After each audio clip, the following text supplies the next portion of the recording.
Hong Kong's largest pro-democracy paper Apple Daily has announced its closure, in a major blow to media freedom in the city. Here's a summary of the article.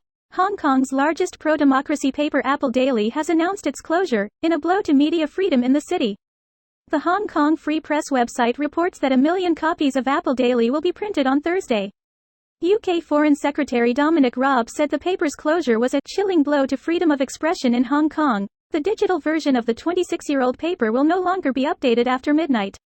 The tabloid has long been a beacon of media freedom in the Chinese-speaking world, and is widely supported by political dissidents in Hong Kong. Chinese officials have repeatedly said media freedoms in Hong Kong are respected, but are not absolute.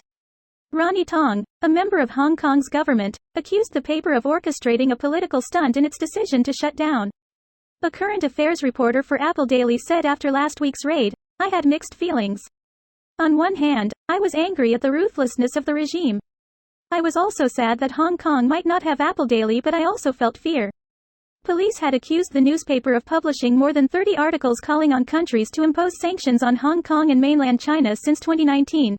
They also arrested the editor-in-chief and 4 other executives at their homes and froze 18 million Hong Kong dollars of assets owned by 3 companies linked to Apple Daily: Apple Daily Limited, Apple Daily Printing Limited and AD Internet Limited.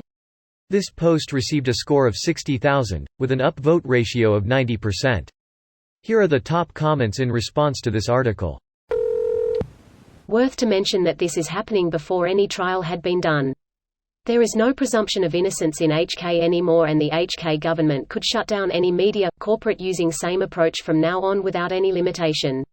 It's because the CCP passed a new law and decided that it could be enforced retroactively over things that have already happened. When they ruin Hong Kong, they still will not be happy. It's well past when. I think he means economically.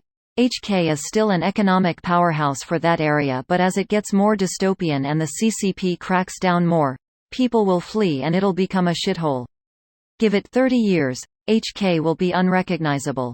Greater than give it 30 years, HK will be unrecognizable. I would have said 30 years even a year or 2 ago. At this rate, it will be much faster. One big economic wall, anything else seems to have zero effect on the Chinese government authoritarian tendencies. They break agreements and international laws like it's nothing, so it's time for a more heavy-handed approach. Isolating their economy would hurt everyone else to a not insignificant level too, but sometimes a hammer is needed to solve a problem once reason had its turn. Except nobody is willing to put their economy on the line over Hong Kong. It's not just Hong Kong anymore than it was just the Sudetenland.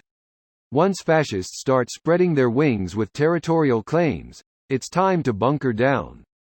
10 years from now, the opportunity to disengage will be lost, and the remaining choices will be much more stark.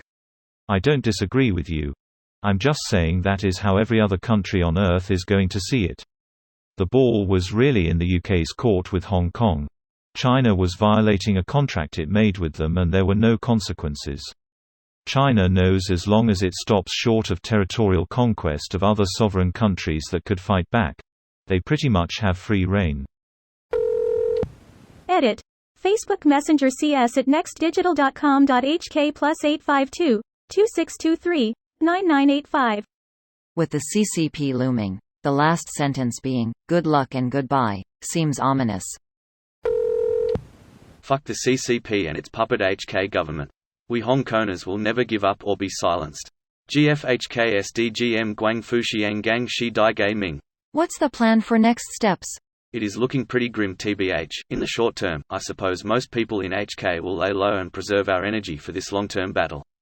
I hope we may be able to organize large-scale protests once the pandemic is over, though it is unlikely. Meanwhile, HKers overseas will continue to hold rallies on key dates and call on other government to place sanctions on the CCP regime.